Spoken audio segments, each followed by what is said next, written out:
Janelle from the HR. Yo, you scared the shit out of me. Just that I was looking dead at you. I had to wait for it. Scared the fuck out of me. I had to whisper like the whisper song. That was. That actually is not really a whisper. You can hear them. Jobber Nation. There's a fetish out there too, where like There's a fetish. Like I forgot what was it called about whispering. And you like my shoes. After you like scratch against something, you get like a pick. Like, yep. What? Like people actually get dry scalp, so people could comb their hair. People listen to it. It's supposed to be soothing. Yeah. Or someone eating like. Or that's drinking. Wild. Yeah, like that's weird. That's something that's really like on YouTube. Someone showed me. I was like, wow, okay, all right. It's different. Listen. I like people just like when girls rub their nails on my head. Some people that's weird. No, that's probably more soothing. Whatever. Super. Jobber Nation, welcome to episode 2 post quarantine of the Jobber Tears podcast. As always, I'm Janelle from HR here with Sir Wilkins and Mrblacc. Before we do get started, I do want to give some shout outs. Once again, thank you to TGA Moss and his lovely wife, Miss Sadie Lee Moss, for inviting us into to their home last weekend. We were me and Sir Wilkins were in North Carolina. Chicken? He did get chicken because he bought the chicken, so he got some chicken. How did it taste? You have to ask the person that ate. Tasted okay. It was cool. It was different from New York chicken? Well, no, he just literally bought a pack of chicken. We went to Walmart, and they put it on the grill. Oh. So it wasn't even like some fried chicken type of thing. Some fried chicken, like I was like, what's the difference? Like, no. From New York chicken, down south chicken. I mean, New York chicken probably more gutter. I think it's a little bit more different seasoning is what it is. Yeah. But once again, thank you guys so much for inviting us into your home. We had an amazing time watching some of our lovely friends from the Jobber Tears South family, Russell. And once again, it was for a good cause. We raised over, I think it was $1,100. $1 million. Not $1 million. It was Come on, man. They raised over. Man. Yeah, exaggerate. WWE does it. Well, that's their problem, not ours. Over $1,100 for the Equal Justice Initiative. Once again, so thank you guys so much. That was a good movie, though. We on behalf of the Jobber Tears podcast, we donated $50 to the Equal Justice Initiative. So we wanted to make sure to give back to the community. So thank you again to the Mosses. We appreciate the hospitality. We appreciate the love and support. And this is not going to be the last time we work together and do stuff together. So we look forward to the future. And then last but not least, we did kind of give it away last week. Nick figured it out. That's what you're talking about. Yeah, because Sir mentioned it. Like, shout out to Nerd. He said it bad randomly. I was like, what? But it's been a work in progress before coronavirus hit. We worked together along with Nerds. So shout out to Nerds clothing brand to make our jackets. So we have official Jobber Tears network jackets. So those that are, including us at the Jobber Tears podcast, Cats and Dogs and Your Sports. I really hate FedEx then. Why? FedEx is the most bitch ass. Nah, UPS is wild. No, I'd rather UPS right now. I ordered something and the dude lied. He lied. The FedEx guy lied? He lied and said he rang the doorbell and I wasn't home. I was in the front of the house waiting. You were in the front of the house? Yes. I was sitting by the window. He never showed up. That's like some Christmas type shit. Like, I've been waiting. Yo, UPS, wild, UPS is the post wild. Office, like, we'll tell them straight out, listen, get it from the post office. That's it. They don't waste your time to get to the point, like, pick it up at the post office. But the best one is Amazon. Amazon Prime is like elite. Like, I don't know what it is. Elite. And now that ever since the pandemic happened, they now in the vans. Like, it's middle of the night. Next thing you know, you see a package in the morning. Like, and Amazon. No, hold on. Amazon is so elite. It's elite. Like, you order it at 5:00. At 5:30, the nigga's in your bathroom taking a shit. He's like, yo, your package is it's on the kitchen counter. Nah, they so elite that one time I had sent Mike a pack. He wanted me to get some on my Prime. They literally left it in the front stoop, but they took a picture of it being left there as evidence that they left it there and emailed it to me. That's super elite service right there. Shout out to Jeff Bezos. You like know, Amazon. Bezos. He Cuban. Oh, word. Oh, shit. shit. So he definitely has some Sasson in his soul. Yo, bro, you trying to sponsor the Java Tears podcast? Get that? Get that? Yeah, get we got it. Sasson in your soul. Sasson in your soul. I'll give it to you. That was good. No. I'll give it to you one more time. Come on. Why he gave it to himself again? But no, you think FedEx is trash? No, UPS. So started working at my new job and started working like customer service, shipping now, and catering. So they ship out 2-day free delivery across the nation. And UPS is the carrier. You know how many UPS complaints we get? Like, I worked there 3 days.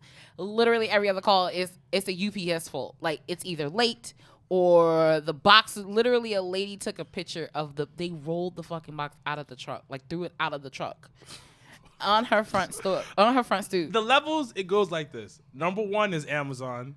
That's like top of the line. The next is the post office. Yeah. The post office will do their job well. We're a little biased here because you work for the post office. We live and sleep. Like, we'll say that, yo, come pick out the post. At least you know it's there. Because it will be at the post office. Yeah. Yes. Next is UPS. Because the UPS will drop it off at your crib. Yeah, it would. Like 2 days later, but they would. It'll drop off your crib. FedEx is so trash. Well, I guess it depends on like what like the tracking and like because I just sent my roommate something FedEx. I overnighted and they got it this morning. So. No, it's if it's regular shipping, like 2-day shipping, it is trash. So you gotta get the overnight. It is trash. Wait, what are you trying to get? I ordered sneakers. That's why you upset. And then I ordered the sneakers. I was like, I bet. It was supposed to. It said like Nike said it's gonna come next week. I was like, all right, cool, no problem. I'm chilling. Then FedEx was like, nah, your package is coming this time. I said, bet. I'm excited. like it's fucking Christmas. I'm looking out the window. It says that happens until 8 p.m. Nigga, what packages are being delivered at 8 p.m.? Nah, that's real life. Unless it's Amazon. Yeah, I'm about to say Amazon goes about 7, 8 o'clock. But then I waited at the window, and then at 8:45 I get an update. Nah, I rang the doorbell. Nobody was home. I was home. You didn't ring any doorbell. What did the customer service say? Customer service like, oh, we're sorry. You gotta go to the facility to pick it up. No, it'll come tomorrow. They'll retry it. So then I just was like, yo. So now with FedEx, you can put a location to come pick it up. Like certain Walgreens will have certain bodegas will have a Walgreens FedEx. will have the FedEx pick up and drop off thing because there's one by my house. Yeah, so that's better. But I was like, nah, FedEx is trash. FedEx is a bum. He's never gonna be a star in the league. He's a bum. They're never ever. They're jobbers. They're worse than jobbers, B. They're enhancement talent. At least jobbers get offense sometimes. Okay, they got no offense. You come in for a 2-minute for a minute match. Braun is gonna take FedEx, toss him in the air, pin 1, 2, 3. I'm done. You saw what happened to Tom Hanks in Castaway. FedEx. Oh, true shit. FedEx. Man. Trash. Well, I mean, but that low-key was FedEx great. That was great product placement on their part. Listen, it showed you how trash they are. Well, it took them how many years I to guess deliver that ball, that Wilson ball? Listen, that How whole many saying. years? Listen, that whole saying of when someone shows you who they are, believe it. There you go. Nah, I don't believe in that sometimes. What are you talking Really? about? I believe sometimes. If someone shows you they ass, It depends. It depends. It could be a legit accident. There's like it's like 80-70% true, but sometimes you may misconstrue as something else, which a lot of women do. Cause y'all be jumping to conclusions. not y'all. Chicks be jumping to conclusions like crazy. You too. I jumped to conclusions. Yes. I just don't give a fuck after a while. So therefore, there's no jumping to no conclusion. And this is why I hate texting you. I gotta text you in sequences. I'm gonna text you this one side because you act like a nigga at the end of the day. I think it's cute. I don't think it's cute. Just how I am. That's how I answer. Accept me for who I am. I'm and looking like there you go. I'll tell you, yo, you do this inside third. Okay, so me and Mrblacc was talking the other day, and because there's certain things like, listen, if I'm not skilled in it, it's just not my background. I'm not gonna act like it is. I won't say to the person that's not gonna take care of you. No, it wasn't that. It just was like, listen, do me a solid. You do it. I'll pay for it. The end. Like, I just wanted the most efficient way to do what I needed to do. Yeah. But it's okay. I figured it out. My guy is back uptown. He's healthy. He's good. Okay, good. But once again, shout out to the Mosses and then shout out to Nerds. Thank you. So, I mean, once again, we've been waiting, and Corona didn't help. But we had waiting for over 6 months for our jackets because we wanted to actually debut it months ago. So we definitely, I love it. They love it. We love it. So thank you, Nerds, so much. Before we do get jumping right into wrestling this week, what's some things you guys what's up this week? What's going on? Anything new? Any new shows? I read the JR book. Oh, how was it? It's pretty good. Can you want to talk into the mic? Thank you. Pretty good. When you realize that amount of stuff that Vince put him through, like, it's updated. Yeah, it's a news book. It's good. Straightforward. It's real funny. He's reading it. Oh, you got the audio books, or? Yeah, of course. Oh man, I'm not. Vince was an asshole. Sometimes Vince was wrong, and you understand, like, yo, you should have canceled Vince. But the fact that he made fun of his colon cancer, something like that, and he had a little fake thing, like someone, like, it was mad disrespectful. Like, listen, but at the end, he said something. He was just like, after his wife died, Vince signed him to a 2-year contract just to be in the fold, or whatever. This is for AEW, and he signed him to a stupid amount of money. Who? And Vince. Yeah. And just like everyone says, Vince will take care of you. And Vince took care of JR for the rest of his life. And the fact that he gave him stock, he said. He's still signed to WWE. No, he's not. No. He was saying that after his wife had passed, he had signed him a 2-year to just let him just basically sit at home. And he said that Vince signed him to a stupid amount of money, like ridiculous amount of money. That's probably how he got the condo. Ridiculous. And the fact that he had stock before they went public. He told them, certain, like you said, Vince take care of. He's like, certain people in the company, he gave them stock options. Mm-hmm. And he was just like, Vince made me a lot of money. Like, he admitted, like, Vince take care of you. Vince will put you through a lot of crap. Because at the end, he's a Virgo, nigga. Exactly. And the one thing that Vince did, they're the most toxic, toxic niggas ever. It's definitely not. Why are you out here lying? Listen, something that we Vince get you to the mountaintop, though. Like, he went into the ring and apologized for everything he did. He said that had the Kiss My Ass contest. Let's not talk about. I remember that. That was wild. That. Like, he did apologize. Everything he embarrassed him publicly, I have to say, Vince is the man. Like, you could tell. One thing that people don't give Vince credit for, he when you hear different stories, you hear two different type of stories. You hear when he was in more in the character era where, like, he was part of the boys doing stupidness. It's like, yo, doing stupidness. That was his younger years. And then we hear from the after attitude at Ruthless Aggression era, you hear more of a father figure, his a-hole ways. And now you see different side at the end, like, yeah, man, Vince took care of me, man. We had a little issue, but Vince is in a stage of his life where reflecting's like, damn, I did messed up. You know what? The best thing he knows how to do is throw money at people.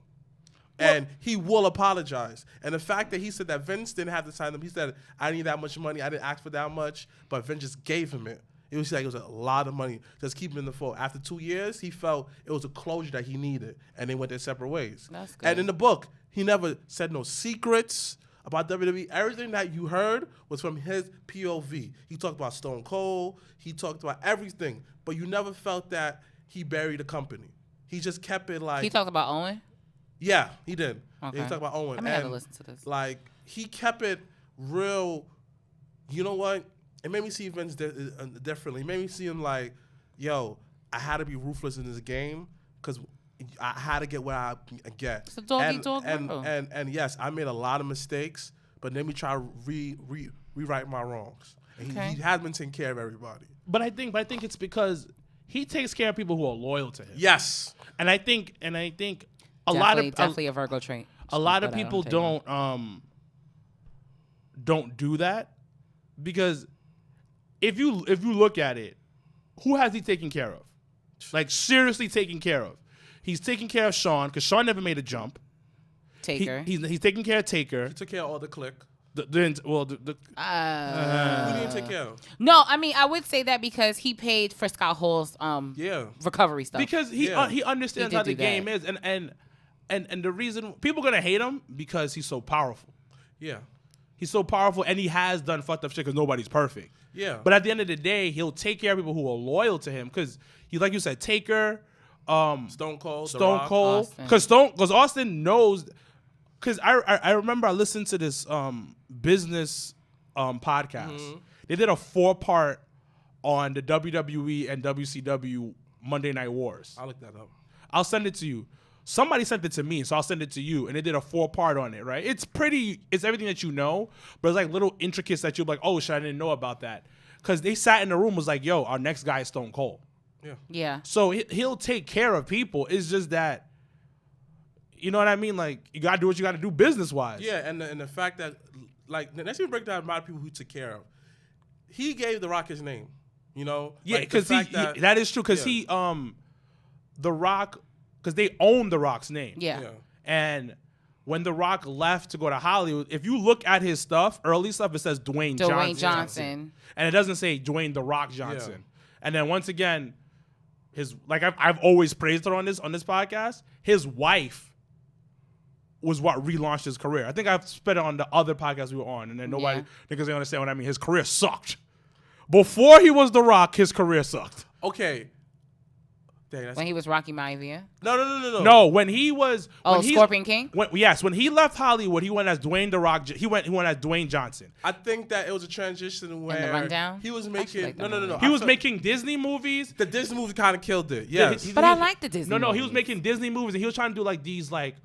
The Rundown, like he was trying to cry in it, like you know. No, he had some bangers. What was the other one? Grid Gang, Faster. He had some low key bangers. Yeah, but the thing about it, they weren't connecting. Trying to take over the town. They weren't connecting, and then his wife was like, "Yo, bro, like that's not who you are. Wrestling made you. Yeah, wrestling made you who you are." Go back to connect because he lost a ton of weight. Remember when he came back, he was much slimmer. Skinny. Lost a ton of weight. Technically, he wasn't skinny. It's just that he was wrestling skinny. Yeah. He was like 205 live with a little bit of meat. And that's just so then he came back, and then his ex-wife was like, "Yo, go back to your roots." And then he bought half The Rock's name. And then that's what because to be honest, Vince could be like, no, fuck you. Yeah, and Vince took care of him. And the thing is, Vince took care of Undertaker. He took care of Mankind. Take care of. Yeah. Flair, because Flair been back a couple of times. Woo. Roddy, Ultimate. Yeah, and it's the Ultimate had to be worked up. The Brett had to be worked up. Like I think over time he ends up understanding. Like, listen, bygones be bygones. Let's come to a point of understanding each other versus hating each other. And I think that I think. Even it's weird, like the whole Ultimate War, especially the Ultimate Warrior thing, kind of freaks me out because it was like they finally got to a place where, you know, both sides were, you know, on good terms. And then for him to pass immediately after that, it was just like. So let me ask you a question. All right, here comes another question. What's keeping CM Punk being back in the fold? CM Punk. Like, hands down. I think if CM Punk, and it's once again, I think it's a bit of like egos involved in that too. I think if CM Punk would have came to the table, especially with that Fox deal, I think the Fox deal kind of was the gateway if there was going to ever be a time for them to come together and have a conversation. But honestly speaking, I don't think his beef is with Vince. His beef is with Trips. So I think if the two of them ever spoke and hashed out whatever issues there were, then I think things would be a little better. I think that, okay. But yeah, I don't think CM Punk's beef is with Vince at all. Okay, this is my take with CM Punk, right? I think he is never appreciated with certain stuff. And I think Vince do certain stuff to humble him. Like, Vince know how good he is. But he wanted, like, what I realized by reading JR's book, he wants to little bit tame you a little bit and kind of, like, break you. And I felt that he never felt something Punk was appreciative of him because he tried to tell you so many times. Now, one time he said, "Oh, I met my wife, this, that," but like it's always felt that, all right, cool, you didn't main event a lot of these pay-per-views, but you had a long run, and he put on excellent matches. Yes, you didn't get certain stuff. You didn't get WrestleMania, but you fought The Undertaker. Facts, and that, honestly speaking, that's the only match I was there, and that's the only that. And Brock and Triple H are the only two things. I mean, outside of Rock Cena 2, which is ridiculous. Right. But honestly speaking, the CM Punk Undertaker match is the only match I remember from WrestleMania 29. He had multiple title reigns with different titles. You understand? So if Vince didn't value somehow, know that your market value, right? I think that Punk was never appreciated because Punk is always complaining about something, always say something really witty and smart. He might be of that nerd who got very popular by like something very like dumb, like probably selling Yu-Gi-Oh cards or something like that. He got OD popular, and then matter of fact, Punk reminded me of Nick Cannon in Love Don't Cost a Thing. Like he got all the praise, but he forget that who helped him along the way. I think Drumline's a better example. Huh? I think Drumline is a better example. No, Drumline's not a better example. Not. It's Love Cost a Thing because Drumline, he got kicked off. Yeah. Punk didn't get kicked off. I mean, Punk left. And I think that with Punk, he take a lot of stuff personally, and he don't know how to let stuff go. Okay, Because, for example, right? By now, I would have said, yo, he fired me on my wedding day, this, that, and the third. But I see it as, you know what? Because I got fired on my wedding day, I'm able to really enjoy my wedding with my wife, and I actually have extended vacation with no rush of coming back. That's one. I was able to work with Marvel. That's two. A lot of avenues opened up for him to do the things he did if he never got fired from WWE. CM Punk worries so much about the negative and not see the positive things out of stuff. You don't notice everybody who leaves and they say, you know what? I'm on a new adventure. They take it real positive. I think positive. Have you heard about Ryback? Huh? Oh, but Ryback's low-key just bitter. Yes. At that, I think at this point, it's just like, bro, almost like, what is the real issue? It's like you having an argument with an ex-shorty or somebody you aren't friends with anymore, and then years pass by and you're like, but what was the reason? And that's what we're arguing about? Yo, look, at this point, you don't think that, with everyone who lets stuff go from WWE, they end up prospering? I can name mad people that lets the past go. Hold on. Yo, listen. Wait. Listen. Hold on, let me say this. Zack Ryder's partner, what's his name? Kirk Hawkins, right? He got fired from WWE, whatever. He became an indie legend. Because you always have to look at the bigger picture in life. God will put you through some stuff, not to break you, but get you to the next level. Because he said that the next level, you don't have the attitude for it. But I'm going to break you to get the attitude, prepare you for that next journey. No, but the thing is, as top 5 petty nigga in the world, because I do not take disrespect very well, and I do hold grudges. Punk has a legitimate reason. But he had let stuff go. Hold on. He has let stuff go. Because if he didn't let stuff go, he wouldn't be working. He wouldn't have been on backstage. You see how he did with The Miz? That was mad. That wasn't like, that's something that that came with mad hate. But also, you also got to realize who Punk is. Punk is a showman. Punk is a wrestler. Punk is trying to get heat. Is trying to get ratings. Is trying to make money. Well, that's the problem. At some point, you got to stop playing wrestling and be yourself. But the thing about it, that's you put me on a stage. When that red light turns on, you turn up. You have to show out. And that's what it is. The show ends up getting canceled. Punk is still working. That Fox check was mean. They paid him out. If a show gets canceled, they still pay you out the rest of the contract. So he got his money. He got his money. And if he really, do I feel he hates WWE? At one time he did. And it was good. And it was good reason. But I think he's over because if he really hated WWE and he was that petty dude that he is, he would have went to AEW. Just cause. But do you think he would have? Do you think, honestly, sitting here now looking at how AEW is as a product, do you think he would have flourished? Yeah, because he's a WWE guy. And okay, so if he would have flourished, whose downfall it would have caused? Hager. Okay. Hager wouldn't have been there. But imagine, but let's say imagine a legit feud between him and Chris Jericho.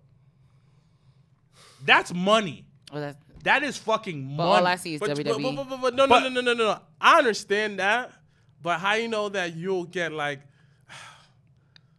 Listen, I hate fantasy booking with a passion. I hate it. Who? Wait, fantasy booking. Like I'm not a fan of it. But realistically, what kind of Punk would you get? I feel you'll get a guy that who still care about the crowd, or the I'm just doing this for the check. I think you'll get the guy who still cares about the crowd, because at the end of the day, he loves wrestling. All these guys on that level love wrestling. I agree. And if he's gonna, and the thing about it, if he's petty the way that he is, that we're portraying him as in that particular moment, he's gonna go all out to show. That's why Cody's going so hard. At the end of the day, it's to show out. It's to show out. At the end of the day, AEW is an alternative to WWE, but it's also a bunch of dudes who say, fuck this system, which is WWE, and I'm going to make this work here. But see, do you think, let's say, do you think that may backfire? Do you think that may be the downfall? Because if you look back, it was the same pivot that WCW kind of took, where it was just like, well, fuck the E, Monday Night Wars, blase, we're going to ruin your show by telling you that Mick Foley's winning the title. And that was the moment where it was like, oh, wait. I think with AEW is so more of do you think it's ever going to backfire to them? Because I mean, if you sit here and keep worrying about the next man, you're never going to really truly flourish in your own shit. I think that is more that to prove that how that we could be a competitor to like a great alternative to WWE as competitive. Alternative and competitive are two different things, though. I think that they want to prove that they can compete, and that's it. It's more. Well, when you get on a global scale, then you can compete. But I think they're past that. Now they're past that because the pandemic. Because there's a difference when there's a crowd there. Because you ever been in a fight? Yeah. And then I have not, but or seen a fight where like people are hyping it up that it needs to be. Yeah. Yo, you gonna let him? Oh. And that's what it was because of fans. Yes. And I think it toned down a little bit because you're not in a live arena anymore. Well, because you're not getting hyped by the next man. You're not getting hyped by the next. And I think a lot of one of the biggest things you're seeing now is that they gotta sit where they're at and grow where they're at. Mm-hmm. So I think they're past that. They're going to take shots at each other here and there, but they've never fully came out and said, hey, we're better than them. No, we're going to do this. No, we're going to be petty and do certain things. Which is fine because WWE sometimes does it too. Jericho would do shit. Well, Jericho was on both teams. Yeah. And actually, half the niggas that's on there have been on both teams. And at the end of the day, I got my team. I'm gonna try to grow it. And I'm like, yo, we're better than them. I don't believe in that. I personally don't believe in that shit. But in a dog-eat-dog world, that's how it is. Yeah. It's an eye for an eye. And dumbass match. That's neither here nor there. We'll get to that. And that's what it is. And I think, wrestling is wrestling. It's all about coming at each other. They're big on the ratings, but that thing is kind of passe. Yeah, ratings are trash. Ratings are passe, but whichever side is winning, they're going to be like, oh, man, we beat them in the ratings We beat them in the ratings, but however. Because NXT stands are going crazy right now because they beat them in the ratings 2 weeks in a row. But I think also. But then you dig deeper, you look at the demographics and the age groups. AEW wins in a demographic. Yeah, but I just think that right now, honestly. Who cares? It's okay. You can cares? say it. Like, you can personally, say it. I say like, it too. honestly, when I see these stupid debates, get people be arguing about every little thing, I see this way, right? Like, yes, it's good debate topics, but I don't take it seriously because I believe that, listen, we never complain about which one is a better show, about the show that we watch. We just say that, all right, I prefer the French Prince. No, I prefer Martin and the story. They both did the same goal just to make you laugh. And I think people, when you take wrestling for what it is, it's wrestling but told by two different visionaries. At the end of the day, this is why I enjoy AEW sometimes because it's a good alternative. I've been trained to watch a certain type of wrestling for over 10 years because after the Attitude Era got destroyed, it was only one big-time wrestling. This is why I used to watch Impact because I get tired of seeing the same thing. Boy, we're going to talk about some Impact. It's just WWE, real talk, it's just like, they're like America. They rewrite history a lot of times. That's just wrestling, though. So and that's not just WWE. That's just wrestling in general. Like, you forget that certain stuff happened. WWE comes like, no, that didn't happen. Like, that's why I feel like. Oh, the Men in Black syndrome is a real life thing. And that's why I feel like a lot of times. But wrestling in general, just when you are the dominant brand, you establish what is something. And a lot of fans got trained to only watch wrestling a certain type of way. Well, that's on them, though. That's more of a personal thing, though. That's not so much that's not the product's fault. That's more so much as you as a fan and as somebody that is only going to look at tunnel vision instead of looking at the bigger picture. That's just more individualized. I get where you're coming from because I agree. Because my thing is like, watch what you watch.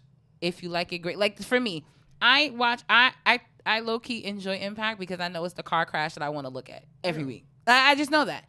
outside of the fact that there are people that I've known and had conversations with and support are on that TV brand, I know it's a car crash that's gonna happen. Exactly. And that's I'm why gonna just fucking watch it and call it a day. This is why I watch him do it on me. YouTube. I think it's Superhuman, something like that, and he jump into stuff. I know it's very crappy stuff. It's wrong, but I find it entertaining. This white boy just got, I'm superhuman, and he just jump into stuff. Like he jump into like a table. You ever heard of him? No. A table. Oh, Legos. He's like this chunky kid, like kind of chunky, out of shape. He was at WrestleCade. What? Yeah, He's superhuman. He goes. So he takes off his shirt and then he'll like jump into like a table with like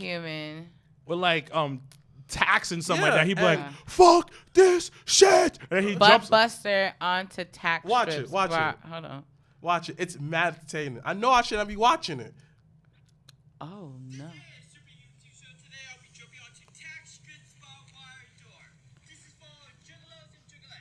Gigolos and gigolettes. What the fuck is that? Oh, he's really about to do this, y'all. He took his shirt off, y'all. Yeah. Fuck this shit. Fuck this shit. Oh! It's mad entertaining. It's quick. Exactly. It's mad entertaining. I know I should not be watching this. I know. Damn, now I'm gonna have to watch this. See, you later. keep watching it. It's hell entertaining. And that's my point. Because that's like borderline ridiculousness. Right. You like what Very you like. so. And this is why I don't criticize nobody about what they like anymore. Right. Because I realize I like some weird stuff from wrestling. Like for example, I love when they put people in steel cage matches. Ooh, it reminds me like a movie, especially a line dance match. Oh yeah. But that's oh my only God. been about like 2 I'm just saying. I think because you're into BDSM. What? No, I'm not. Are you? I think that's what you're into. I just like, I just like, ooh, like I just like. See how you going? Ooh.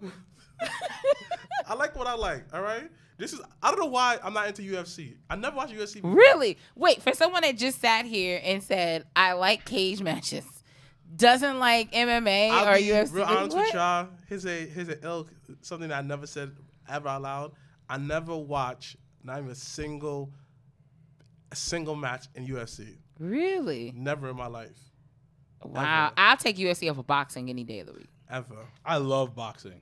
I can't with the boxing shit. I just love the whole chess type of fighting and everything of that nature. It's very, you know what? I respect the skill set it takes to box because that's a very different skill set. Because you can literally knock the wind out of somebody and that's a TKO type of shit. Like I can appreciate that shit, but my attention span is very, very almost at a negative. So UFC for me is like action packed shit. Oh, I'm here for it all. Like give me.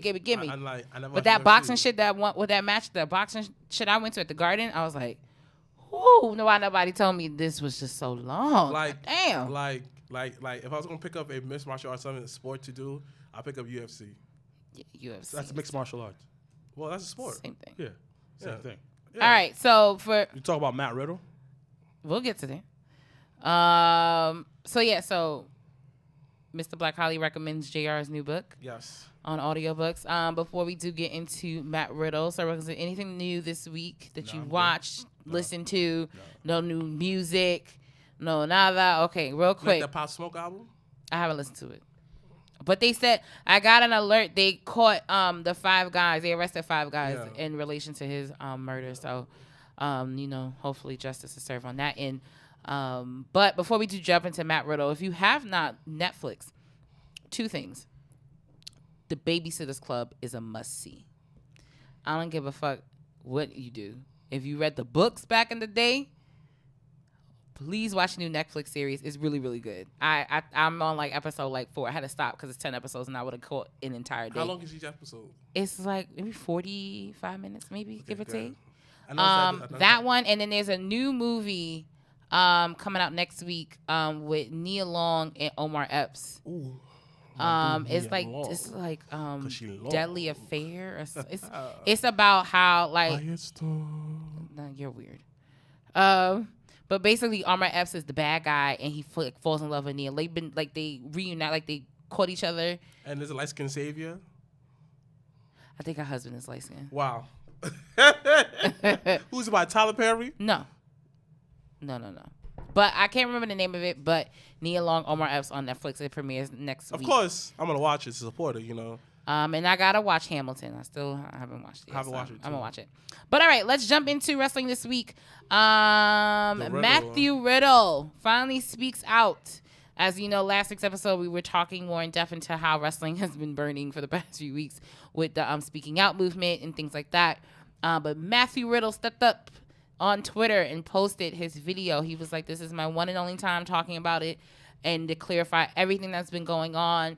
So he gave what I told everybody what the story was, because that's really what it sounded like. It just sounded like I cheated on my wife and I got caught and this bitch low-key is crazy and I saved my ass by telling WWE this 2 years ago type of shit. So he went on Twitter, gave a formal video about, his side of the things, where he confessed about having the affair, and then confessed that he understand that's a shitty thing to do as a husband, and he was tired of lying and cheating and all that stuff, so he kind of distanced himself from the girl, but she just kept coming back at him and things like that, had to change his number, all type of shit.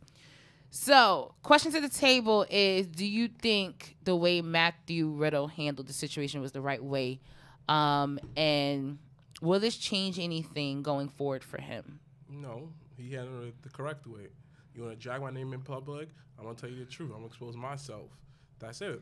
What is there to say? Like you said, he had an affair with his wife. That's what really happened. End of story. Some people say that I don't believe him. He's lying. I'm looking like, what? Like, what more do you want from this man? Now, that's where I kind of feel like we draw the line. I'm not about to sit here and lie about me cheating. That's wild.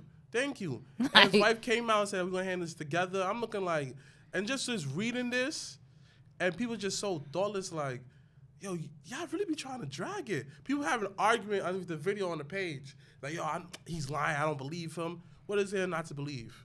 He literally put his whole business out there in Front Street, where that's no one business for the most part, because he didn't have to do that, but he did it. He answered all the questions. He told his side of the story and the story. Simple. And if you think he's lying, well, that's on you. It's not really so much on, outside influence. It's really what, his wife and his family and how they handle those things kind of go with. So, Wilkins, your thoughts on Matthew Riddle's admission to his infidelity, and does this change any course of action in his future coming up in the WWE side of things on SmackDown? I think he didn't handle it the best way, because when it originally came out, he wasn't 100% honest about the situation. He kind of just said she was crazy, blah blah blah, and then he later said, "Yo, we had it," because she started bringing up receipts. Hella receipts, like pictures and text messages like that. And then he was like, "Yo, this is what happened," which I ain't gonna lie, I respect the dude for doing that, because that's a lot putting your business out there. Exactly. Now, I don't know exactly what happened, so this is allegedly what's going on. So her original story was he grabbed her by the, like, they were in the car. Mm-hmm. There were some wrestlers in the car, and then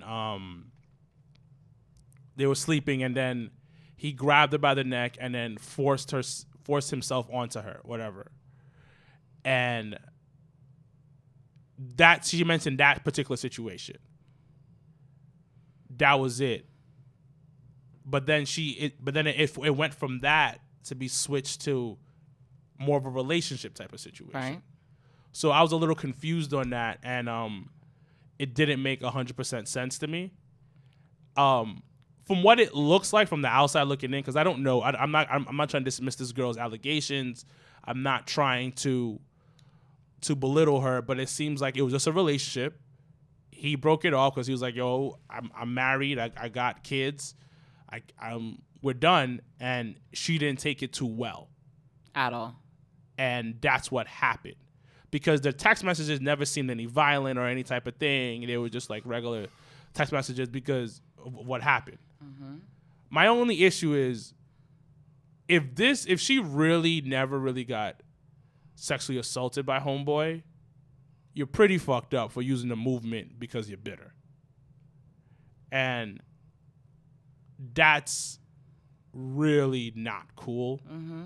And this is something that a lot of times gets swept under the rug, with situations like these where it's like, oh, I didn't mean it. It wasn't what it was. Okay, all right, people don't talk about it. Like, we know somebody lied on a person as a joke. Straight up, try to rib them, and it's like, sis, that ain't. Yeah, as a rib, like that's funny. Like, nah, and like you're a sick individual. Yeah, but that's some people and some chicks. They can't handle a breakup. They can't handle losing somebody that they. Well, yeah, because you're embarrassed. You love and stuff, but at the end of the day, like, this shit ruins people's lives. Like if he didn't tell them in advance, like, okay, if this is not true and then it was just a messy breakup, if he hadn't told WWE, he'd be fucked. He would be fired right now. He'd be fucked. He would be legit fired right now of something that he worked hard for. And it's weird because this thing pops up as soon as he makes his debut on SmackDown. Right. And that's always been my thing. And it's never to diminish anyone's, allegations or what's true and what's not. But it's just like the intention. Like, for me, it's always going to be like, why now? Why at this moment? Because for that to happen literally the moment he debuts, literally hours before his first match on SmackDown against AJ Styles, for that to come out like that, it's like, what's the intent? Because you knew if this is something you've been holding on to, I'm sorry, the moment he would have got on NXT, I'd have been like, this is what happened. You know what I mean? Like, why wait until, once again, I have a problem when you wait until it's the person's biggest moment and then you try to fuck that up for them. It's hard. It's kind of like it's kind of 50-50 because sometimes you looking like, okay, let's have this. I call this a kitchen table talk. You will see it from two different sides, two POV. You looking like maybe she's lying because if she wasn't lying, that she would have been saying something. Why wait until you reach certain types of success? But what if like you get this person out your mind and that so happen you turn the TV, see him on NXT or something like that, and then it triggered that like, oh nah, and that's so happening. That's when you come out. She's a wrestler though. She's on the road. But I'm saying that I mean in general. Okay. There's two different ways to look at it. It's just something like that. Well, something that triggers you. That's right. Understandable. So you can't say that you don't like the fact that we had to wait and wait. It doesn't matter. Sometimes some people know how to bury it and take a simple memory of someone simply doing something to trigger something. And certain people are just so far away from that person's life that so happily you see them on television. Like, for example, they say how that if a particular female like lied on me, right, what she did, and I see it on television, that's going to trigger that like, fuck that bitch. Exactly. Simple. So. But I mean, not to be fair, but to say too, like, I mean, if you have different triggers and things like that, that wasn't the first time you would have been triggered though. Something else would have triggered you before that too. So. Again, you can't say that. But every situation is going to be different. So, I mean, that's just my thing is that, listen, if it's real and it's something you deal with, more power to you, strength to you, prayers to you, all that stuff. Like, I'm not going to be non-sympathetic to that. However, it's the 50-50 thing too is going to be, what is your intent though? Like, my thing is going to be, what's your end game? Like, where do you see you dropping this information? How is this going to play out for the end game? Because now the end game for her is probably way worse than what the end game for him was. And him coming out saying like, I cheated on my wife, I fucked up, this is what it is. It makes it harder. Because now as her making a living on the indie scenes, that's diminished. Because now you have promoters or people that aren't going to take the risk, that aren't going to want to invest in you. She's still wrestling? And stuff like that. Some of the boys said they haven't heard from her. Oh, a lot of people know her. Yeah. She dated homeboy. From what it says, it went left. It went left. He left her. You know what I call bad bitch Matt Riddle. You know, gave her the Yo, I realized Adam Cole is definitely a beautiful lady. What? So you know how you said Matt Riddle's a bad bitch? Yeah. Adam Cole's the bad bitch. I'm not surprised. It took me until watching NXT, his long hair, like how he just, his hair and everything. I was like, oh, you don't appreciate a black man with a oh, we gonna talk. Oh, we're gonna talk about the fresh shape of the champ. We're gonna get there. Don't you worry. We're gonna get there. That should have been a dead giveaway that he's gonna win. It wasn't though. I was honestly. When you see a black man with a shape up, yo, it was fresh. I was like it was crispy. It looked woo-wee. like how we go to the barbershop. Which one you want? Your fresh one. Yeah. Let me get number 4. Let me get number 4. You see Keith Lee like on the this. wall. Yo, I wonder if Keith Lee ever posts for like barber pictures. Oh, shit. Yo, I want to ask someone a legit question. Fresh cut Keith Lee. I like that name. Name of the episode. Fresh cut Keith Lee. Let me ask you guys a question. Have anybody out there who's listening went to the barbershop and said they didn't get number 4, like ordered Chinese food? Like they said, I didn't get number 4, but you hold like the fade, you know, and you give a number 5 on the top. I forgot what pay-per-view it was, and Bray came out with the fresh shape up. I was like, ooh, oh yeah, wait. sex. Woo. There's some guy who does it. Mastro's is their barber that I think is backstage and stuff like that. No. It's another guy that's in Florida. Yeah, like he's nice. There's another guy that he does Floyd hair. Listen to New Day podcast. They discussed him, had him on the show too. Oh, sweet. You know what? He works back. He works backstage and like he gives cuts to like every single body. But it's like, that's what always that's what pissed me off about Amber Moon though, on the low. Don't mean to bring that shit back up, but that low key is what pissed me off because you would spin and give someone that knows how to cut hair, like a Dominican, like a black guy, like you would give that guy the opportunity. But when it's come to cis, you can't get somebody to take care of that hair. Because they never asked for it. Fucked up. They never asked for it, though. There's not that many sisters that are in the Divas division in the first, but that need their hair done. Most of them do their hair on their own. Most of them let's talk about 80% of them have either lace fronts or weaves. Yeah, and they do it themselves. I mean, listen. On the main roster, and you know it. That's why you tickled, because you already know there is not that much of our queens on the main roster. However, they do on queen NXT roster hairstyles. On the NXT roster, got some beautiful queens out there. You feel me? Like you notice how that chocolate brother was raising up Keith Lee's hand, black unity. Little sprinkle. Keith Lee. I appreciate the black reference. Raquel Gonzalez. Who's that? Oh my God, the girl that's with Dakota Kai.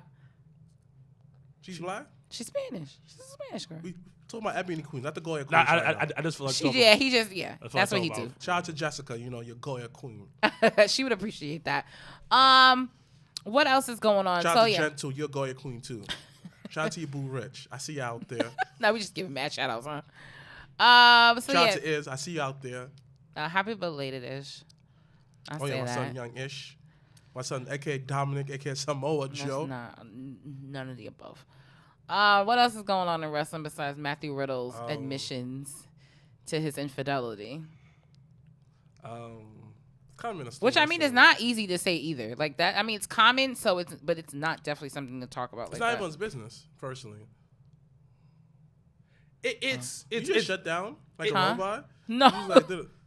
No, I got a message. I looked at it. No, it's super rough during this time, and he had to say something, and then besides that's going on in wrestling is that dumbass belt, Which one? The FTW belt.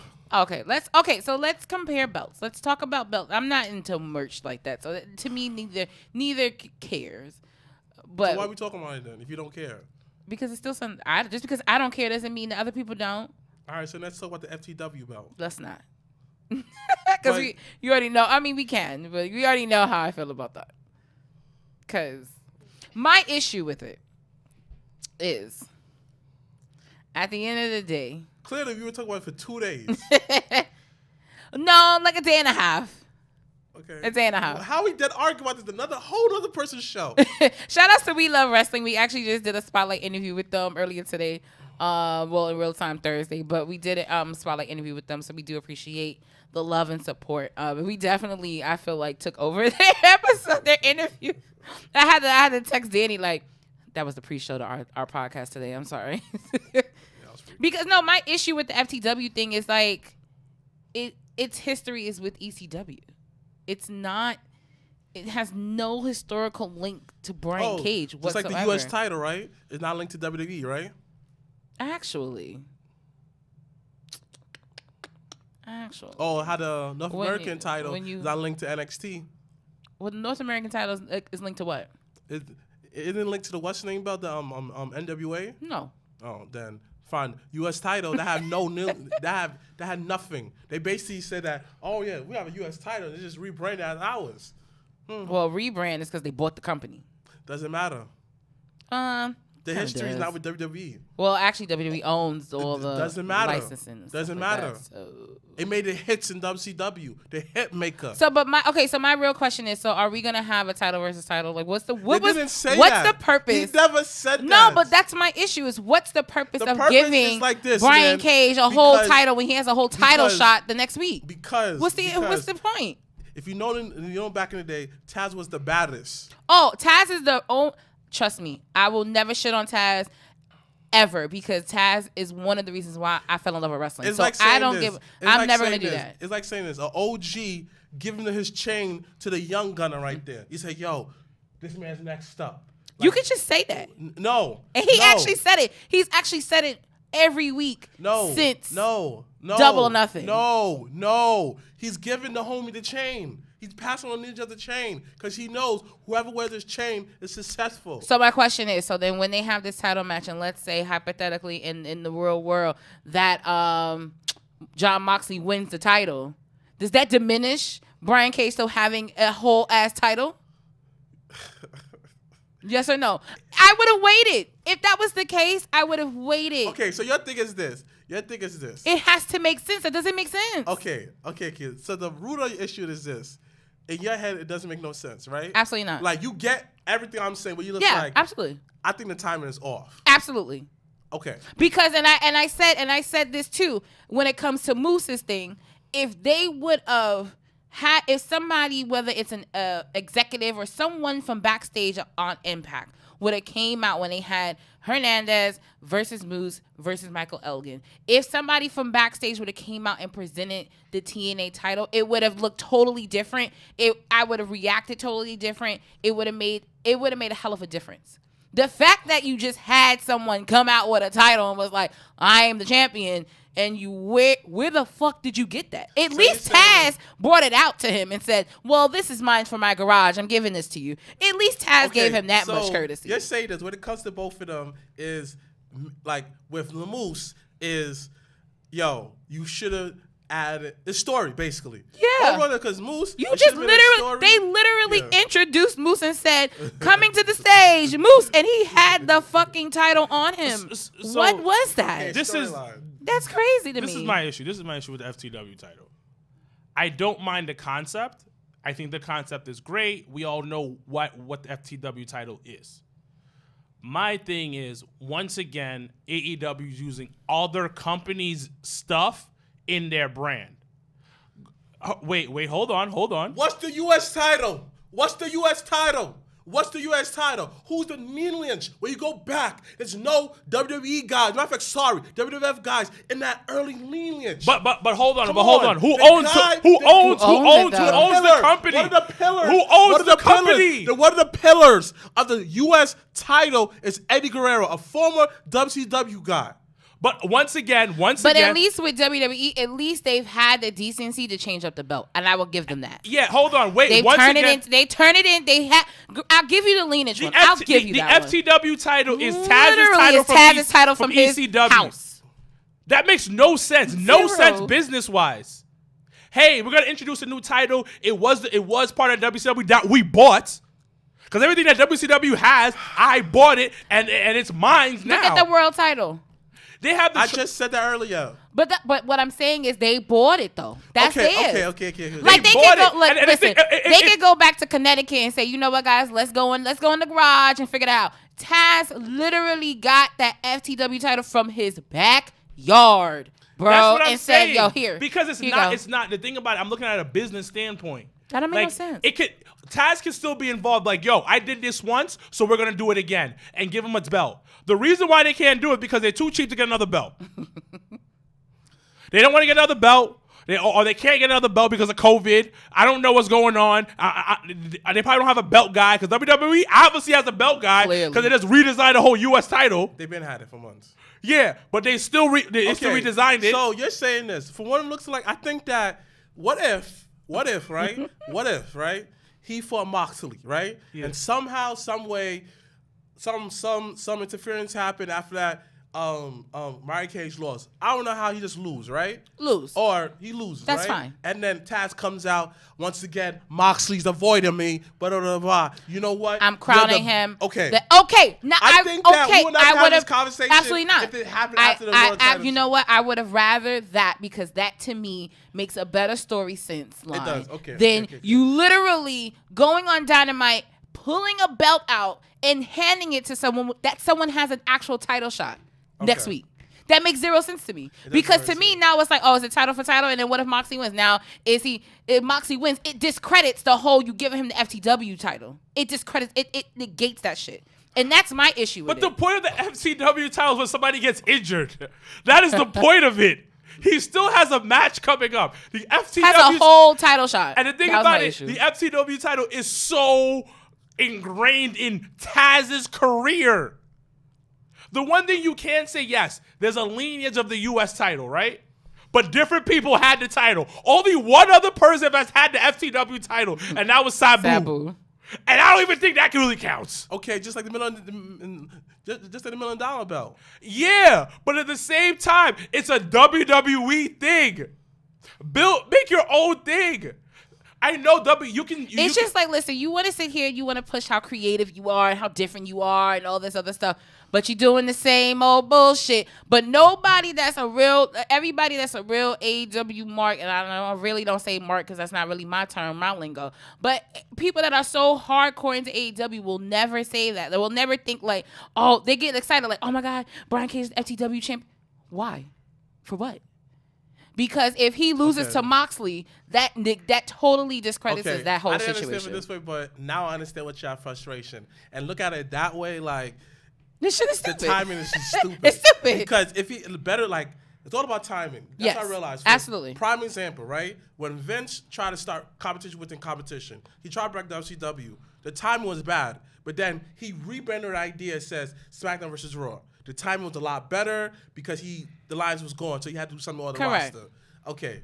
But good idea, but bad timing. My thing is I'm fine with the idea and the timing. I'm just bad. I'm looking at the business standpoint and marketing point of view of where you're looking at a company where you're trying to build your own. And you literally take an Impact guy, sign him, put an ECW guy on him as his Paul Heyman, and give him an ECW title. That's what my thing. In the fuck? Because I'm looking at it like, yo, because wrestling, at the end of the day, everything in wrestling is repeated. We copy and paste whatever, as you fucking recycle. Can see. WWE literally copied off what AEW did with the eye for eye match.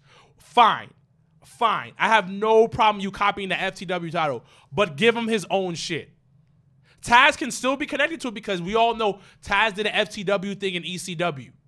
And he can still kind of talk about it, but give him a completely different name type of thing. And you give him the title. Does it go over Cody's TNT title? Is that your new mid-card title? I think it's what more. Are you doing? It's an unsanctioned belt. We all know that. It's kind of like it's more of a party favor at this point. But that's the issue that I have, is that it doesn't hold any true weight to it. I was already bothered at the fact that you let the new signee get the fucking title shot when you had people that's been loyal and down from your company from day one. I would have rather fucking Jungle Boy got the fucking title match than fucking Brian Cage at that point. No. Because to me, you're gonna sign and the ink wasn't even dried on the contract. Actually, and my guy got a title shot. He was under contract for a minute. He was injured. The ink was not even signed. No, they signed him months ago. And we all knew he got signed months ago. And then his wife tried to kayfabe it. Yeah, she did. She fucked it up low-key. And then she's like, no, that never happened. What are you talking about? But the thing is that to me, it's like you get him on TV, breaks the ladder, cool story, everybody pops, cool story. He then challenges Moxley. Granted, COVID happened, things happened. You moved the match at least a week over. In that in between, the promos with Taz has been great. I enjoy it. It's not hitting for me. But I like Taz. So I'm a little biased. I'm not even going to hold you. I'm biased. As long as Brian Cage is not talking, I'm okay. Because that'll sign me all the way off. But it's stupid. Sign me all the way off. But stupid. Big dummy. But then he gets a fucking random ass FTW belt that has nothing to do with. He can't even talk. He can't cut a promo. You and I both know that. So? Come on. Then he looking Brock. He's a machine. Brock can. Brock cannot cut a promo. Okay. Stop Whoa, lying. whoa, Okay. Stop lying. I'm Stop not lying. lying. I'm not lying. Have you heard Brock say, "Oh, you niggas, I'm gonna beat you"? Yo, about new go Brock. back. No, Yes. go back to when Big Show was champion and Big Show was the heel. Yeah. And Brock would come out as a fucking face. Yeah. Weird as fuck. Oh. Go back to that shit. you And the forgot. It wasn't good. promos that Wasn't Brock good. would Whatever, do. whatever, man. Nah, Wasn't good. this the Wasn't one good. time I'm not here for it. Don't I'm not here for it. disrespect Brian the Machine. Don't disrespect Cage. fucking Brock Lesnar. Are you kidding Brian me? the Machine Cage. No Machine. one gives You a don't need to shit cut promos. about You don't him. need to cut promos. You just stand there, look immaculate. He doesn't I need don't to know cut about his chops promos. right there. I don't know his chops right there. That really bothers you, huh? It does. Why? He needs the chops. He needs the chops because he's a machine. And he the same. The machine. The The chops, machine. The The chops machine give that him said. powers. The machine that The said chops- nigga, huh? The chops give him The power. machine that said nigga, though, huh? Yeah, he be fucking off. Okay. I always reroute to that. I'm like, I love all right, you can talk how about she that. uses that. How she uses that. She's trying to put him down. You got somebody else that like Triple H. About Triple H. Nah, don't say that What are you shit. talking about? No. Don't say that shit. no, I don't no. give a fuck. Don't say that No. shit. Oh, Triple H how buried. Booker Oh T. my God. Well, shout outs to Booker T. 20 years, first world title today. I'm gonna put Shout that out to on the table. Vince Russo for putting Booker T on. But it was a lawsuit, though. Huh? They kind of had to do it. Nah. Racism They lawsuit. didn't have to. But it wasn't. It was a weird time, and they didn't have to. Vince Russo was the one who argued for Booker. Literally argued for Booker. So all of our white allies listening to this podcast right now, we love you. Shout out to Anthony. And all the rest of our white allies, I love you guys. We all like, what are them? Nah, there's more. There's one There from has Texas. to be definitely Oh, more. Texas, y'all know him. And there's one from Canada. What's my son name? Oh, my guy from Canada, yeah. Yeah. So it's like 3 of them. Nah, Behind there's the more. count. There's more. Well, Beyond the but count. show yourself. Beyond the White 2 eye count. lines. Beyond the 2 Yeah, count. I was Oh, like, yeah. Yeah, Our strong white eye lines. Put up the white fist. Put our white eye lines. Not the white But fist. like I said before, You're right. Not the white fist. You know, the put white people, peace the sign. white people that Okay, are listening, peace sign, I like that one. and That's people right. in general, if you're in position to help other people, son, Do it. do it. Especially if you know somebody's good, and that's what Vince Russo did. So if you don't understand the story, But he like Mexicans, though. You say he don't? He did it. That's why he fired the majority of the Spanish wrestlers. Oh, well, that's why 'Cause he the said whole there's- cruiserweight division got This depleted. is why he said there's no. You see, the amount of good that people do in wrestling, you go to It someone gets else like, overshadowed by the bad shit. Come on, me. Like, so come on. just all right, because he just ruined that story because he has to pull that up. But But it was a point, though. You know what? I'm not gonna all lives matter this. I'm gonna Black Lives Matter this. Go ahead. so like I said before, Booker T had posted about he didn't post some people were posting about how Booker T winning his first world title about 20 years ago on this date, whatever, this week, obviously. And Booker once spoke and he was like, yo, if it wasn't because of Vince Russo, I would have never became a 5-time champion. And if it wasn't because of Vince Russo, I would have never became a champion at all. And if you look at WCW, there was not a lot of black champions. They were not. I only remember. Ron Simmons. Then Booker T. The end. Yep. Dang. Well, not to be fair, but to say too, there weren't a lot of black wrestlers in WCW. There was mad either. black wrestlers that they could have signed. Like they had mad good black wrestlers underneath. They had. You know, I watched the other day. I watched what's his name? He was like a Marine Corps. I can't remember his name. Shit. I was watching Great American Bash and he was on it. But there were only like a handful. There weren't that many. WWE definitely had more black wrestlers at that time than WCW. a handful too. But they had more. Yeah, they had. Whole Nation was a solid 4, 5. Solid four. You know. And then they had, I mean, once again, you want to count like Savio Vega and them all, and they was, diversity at its best and stuff like that. So That's my son, Cesareo Vega, man. Savio Vega, like yeah. that's the one dude that I'll fight for. Him and D'Lo Brown. Because he was so cool. I really feel like a goal is to get D'Lo Brown on the show. Oh my gosh. We got to figure this out immediately. But I'm glad now you can kind of see, because so those that are listening and watching, we've been literally going back and forth about this FTW title for the past like probably 24 hours, like day and a half. And I'm glad you can kind of get an idea of why, especially me, why I feel like, I mean, my thing, it has to just make sense. It has to. Like you giving someone a title and they literally have a title match the next week, and they let's say they lose, now they look like a whole sucker with a whole random ass title.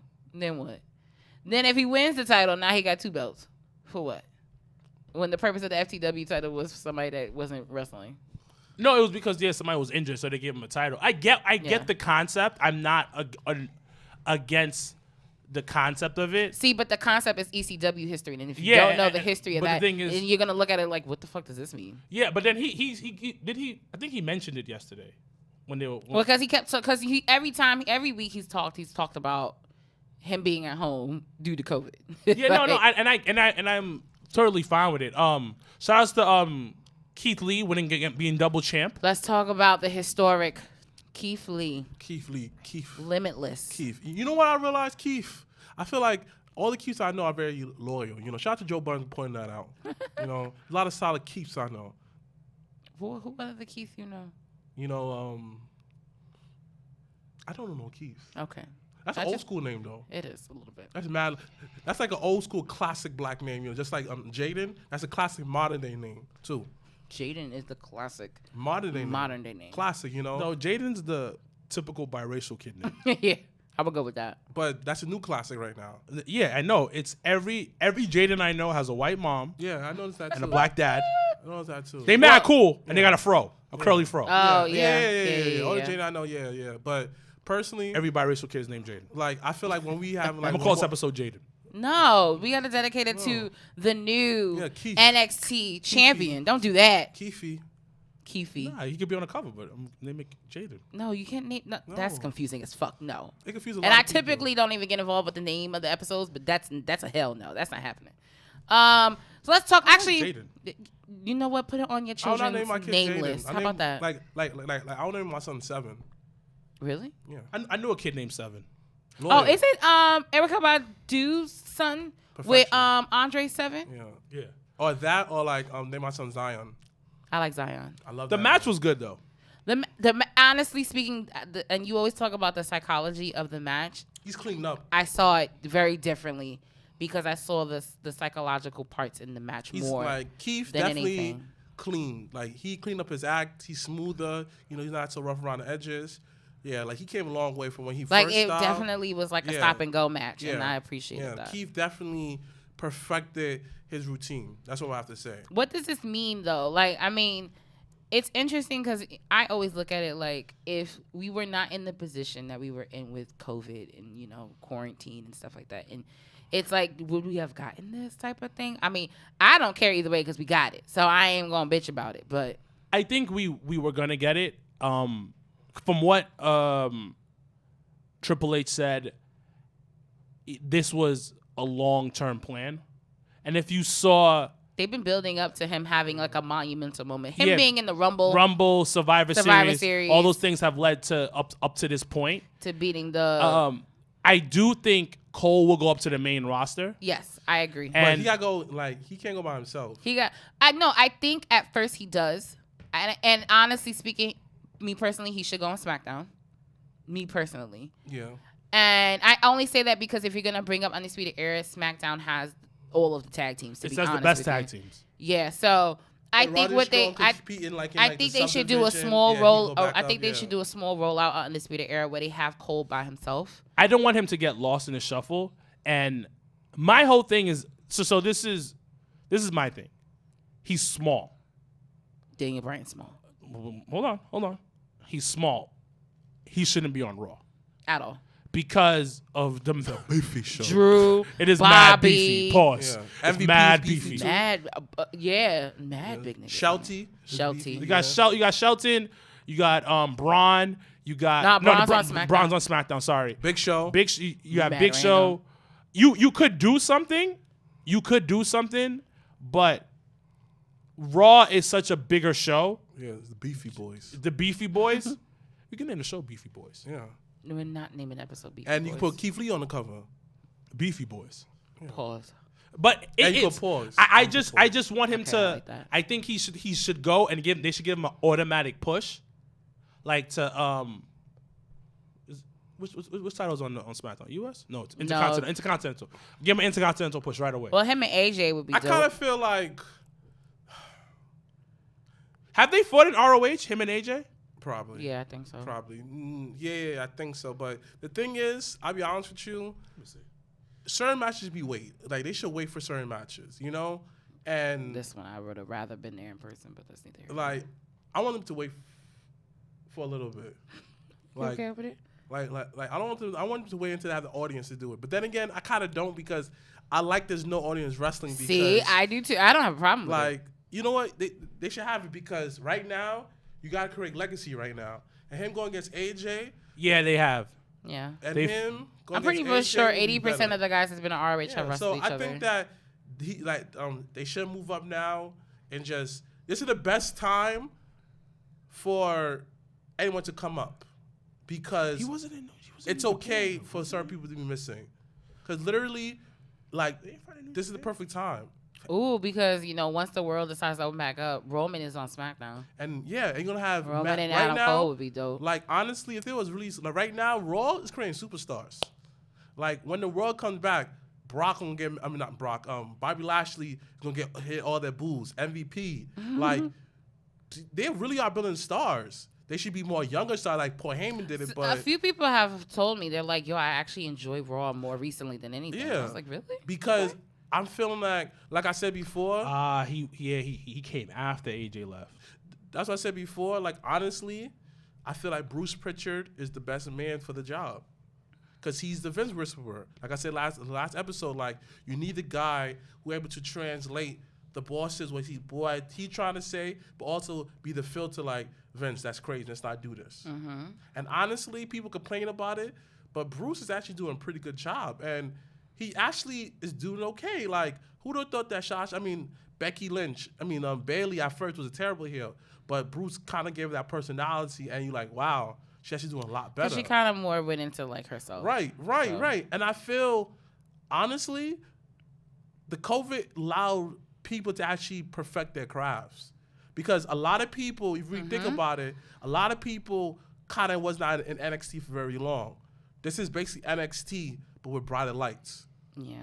But I do think Cole should come up. But I mean, it's one of those things that you guys are silly. It's one of those things where you hope that, it's going to happen. And then you're like, they probably won't do it because it's WWE. But then it happens. You're like, oh, like literally when the ref counted 3, I paused. I was like, wait, what? Yeah. Like, are you kidding me? It was good. And, like, Keith Lee, honestly, is the best person. I mean, granted, you got people that'll be like, well, he won't be champion for long. Slow your horses. Right. Give us about a week to enjoy this fucking shit. Enjoy it. Thank you. Donovan? Yeah. Who made that? The one that, when you commented, he was like, whose man's is this? It's our man's. It's ours man's, yeah. That's why at the end he was like, oh, y'all having a moment? All right, I'm exit stage left. Yeah, nigga, exit stage left, because this is our moment. Yes. So... Shout out to Donovan Smooth from former GF. I don't know. Is he still GFC? Whatever they are right now. He's a promoter. Good guy. He's really good. Really solid. No, he's good. He's a really great guy. He's actually Samoa's best friend. Yeah. Wow. Small world. And I've known him half of my life. And I've known him before I knew Simone. Oh, actually, small world. So I met Simone at his party. So, anyways, Donovan's your typical over realist when it comes to wrestling. Oh, okay. Okay. These are the breakdowns of wrestling fans. Talk to them, Sir Wilkes. Talk to them. Talk to them. Twice in one show. So, on top of the list is your casual fan. And who are those? Casual fans. Give us an example. Casual fan is the guy that turns on the TV like, oh, wrestling is on. I'm gonna watch it. And then only watches probably Raw and SmackDown, but doesn't watch it super close. And has it in the background. And what I mean super close, they're not dissecting it. They're not, oh man, why is she wearing Tim's and that outfit? Like this girl right here, and her and Big Baby Dre complaining about, and Shantiz complaining about Mia Yim's wearing her because her that Timbs. shit is out. You really think she walking out here in these streets with Tim's? Yes. No. Those are real Timbs. No, I meant like outside of the performance center. Yes. And she's wrestling in Timbs. So you telling me she came to Battle Club with Timbs on. But anyways, back to my list. So basically, I'm sorry. Outside of wrestling, though, she would never be on Fordham Road with Tim's on. Yes, she would. She would not. Yes, she would. She would not. Anyways, casual fans is they take it for what it is. They take it for what it is. Oh, what happened to Undertaker? Like, did he really kill Theodore Long? No, it's not even that. It's like it's in the background ish. they don't really look at the matches like that. Yeah. But they're watching. They enjoy it. They enjoy the pageantry. I'm gonna have to watch that. They enjoy the basic storyline. Like, okay, this is cool. Okay. Once in a while, they like commentate like, this is stupid. Yeah. Okay. So then on the next level, you have the annoying fan. Okay. The complainer fan. Ooh, I hate those. The complainer. those. And I love Donovan, but he's the complainer fan. Sure enough is. Oh, okay. So the complainer fan has a higher IQ than a casual fan. Okay. And the thing about it, they see everything wrong. They see Nothing everything right. wrong Nothing in it. Okay. And Smooth is the complainer fan. Okay. I love the dude. Love him to pieces. I love the dude because sometimes the complainer fan makes good points. 1,001%. Because you're like, oh, you know what? You got a point. You got a point there, B. You got Okay. me. But sometimes the complainer fan is the one that's like, oh, Keith Lee won the title. He'll have the title for too long. He got 2 weeks. He got 2 weeks with that title. What? So you know what, Donovan? My You God. got it. I believe Mr. Lowe. I'm gonna walk over here so me and my friends Can enjoy this moment. Our first of all, our black champion that has two belts. So basically, he's that guy inside the club. Like, yo, it's mad whack in there. All right, whatever. My friend is there, so yeah, we party with my friends. Yeah, Speaking of, he's the promoter. He's a promoter, so yeah, he would definitely say something like that. He's the over realist fan. Okay, so what's the third level? The third level is the marks. Give me an example. So the marks, I don't call them smarks. They're marks. Why? Because the marks have an elevated IQ from the complainer fan. Now the marks is like, you know what? This is I understand wrestling, and I'm gonna enjoy it for what it is. And you know what? The marks is like the guy that only drinks Jameson. Only has a certain thing that he likes, and he'll watch it. The other things he doesn't really complain about. He might complain here and there, but he doesn't care. Okay. Now these people can be mixed up. Yeah. So we get to the top level, smarks. Okay, who are the smarks? Explain down. Smarks have the highest IQ among wrestling fans. Low key, all three of us are smarks. Yeah. It is what it is. That's fine. So the smarks, who are the highest level, this is level 4. This is Super Saiyan 4. What? You know, you got the tail. You got the hair long, So just excited. and you got the hair on the hair around the chest, not on the chest. Yeah. That's mad weird. I don't know why they didn't put hair on the chest, right. but it's around the chest because it's like gorillas. That's why. Yeah, 'Cause yeah, gorillas, right, that makes yeah, sense. yeah. But then the smarks is they know a lot. Yeah. They know a lot, and they complain the most. Because there's two types of smarks. Smarks who like, you know what? This is my point. Cool, that's your point. There's the other smarts like, nah, you stupid, and your mama ugly. That is true. So- Look at mad dumb stuff. Oh. Look at your profile. That's your dog is ugly. So your dog is ugly. All I say is Roman Reigns is not okay. You like Roman Reigns? Look at you. Look at you. Stupid. That's why you're gonna die, stupid. Stupid. You like Roman Reigns. And those are the evil. So there's 2 levels. There's the heel smarks, Yeah, that's true. and then there's the face smarks. The face smarks are like, okay, you like Roman Reigns. I don't think you should because of this. But you understand. But Or I love the super smart, like, I love Roman Reigns because of this, and they'll have like legit stuff to back it up. Okay. And they're like, you know what? That's what you like. That's what you like. Yeah. But then you have the heel smarks that be like, yo, you're going to die because you like Roman Reigns. You're going to get cancer just like Roman because you like him. That's OD. Yeah. That's how they... That's OD. You know a few. I unfortunately do. You know a few. You know a few. Someone said you will get kids like Roman. Not exactly. That's OD. But they'll get at people's moms. They'll go on their profile. And they'll start harassing them on their profile. Yeah. And then they'll tag their friend. Onto their you're profile. So tickled. And then they'll tag another friend onto the profile. So it'll be like 4 niggas on the profile attacking one person because he said he liked Roman Reigns. And why he likes Roman Reigns. Yo, it's just wrestling. But the evil smarts, Yo, the fact that aka you're so tickled. the Decepticons, Okay. Ooh, I like Decepticons. Oh man. they feel that you can't like anything that they don't like. That should be the cover. No, you cannot like The any. Decepticon. Yeah, Okay. you cannot like anything that they don't like. That they like. That they don't like. Yeah, if you like something that's like, if you like this shit, sorry. and they don't like it, something's wrong with you. Yeah. And also the super smarks, Oh, you the gay. evil You smarts. said you're gay. No. They'll say you like something that they don't like. You gay. Oh. So the evil That's real smarts, mature. the evil smarks are indie heads. They love the indies. Yeah. Which is regular smarks too. They love the indies. And they want every bit of wrestling to be like exactly how the indies are. Not understanding the business side of things, or not understanding that some people don't like the same things you like. Correct. And I just think at the end of the day, you want to get to a place where you can respect everybody's opinions and stuff like But that. the evil smarks don't want that to happen. They don't. But the thing about you, but you love the evil smarks, aka the Decepticons, because they know a lot about the business, and you can learn something from them. Facts, you do. You can learn something from them. You like, But see, sometimes they force their learning onto you. But sometimes the ignorance of one person blocks the lesson. Yeah, and that's unfortunate. Because you could be like, "Hey, I like this," and they could be like, "Yo, I understand you like this, but the reason why it's not good is because of this. But you can still like it. Is because of this." And a lot of evil smarks are AEW fans. Yes. Yes, they are. Well, not all of us. No, not all of you. But a lot of evil smarks. And there's a lot of evil smarks that are WWE fans too. Yes. But the thing about the evil smarks outweigh the good ones. The evil smarks. The AEW's evil smarks outweigh the WWE evil smarks. Because low-key, they're a mixture of the indies and AEW put together. Okay. So that's it's a kind of good breakdown. That's a tier of wrestling fans. But in yeah, general. so I knew when you said, "Yo, who's me?" I was like, don't even listen to this nigga, because you know what? Sometimes he want to be pro-black one day, sometimes he don't want to be pro-black the other day, and I just be like, listen, I don't give a fuck. Smooth is the devil's advocate.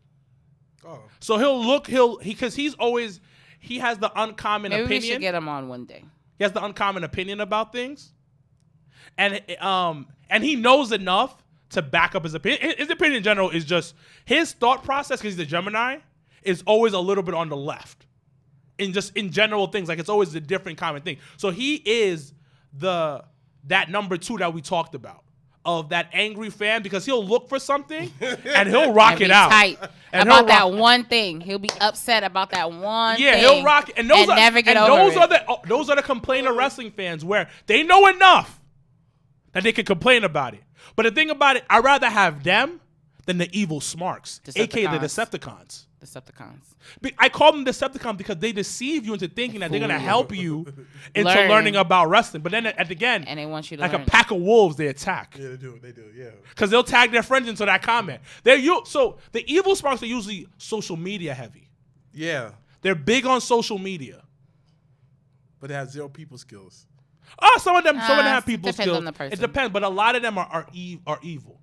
You love to hate them because you might learn something. They might introduce you to something new, some New Japan stuff. That is true. But at the end of the day, you don't trust them. You don't trust them because they are Decepticons. Transformers! Robots in disguise. Anyway, anything else this week in the wrestling? First of all, shout out to Heath Slater looking like a whole snack this week on Raw. Appreciated it. Yeah, word. Didn't see that coming. I was like, what? Like, who are you? People was complaining about that. I'm looking like, fuck it.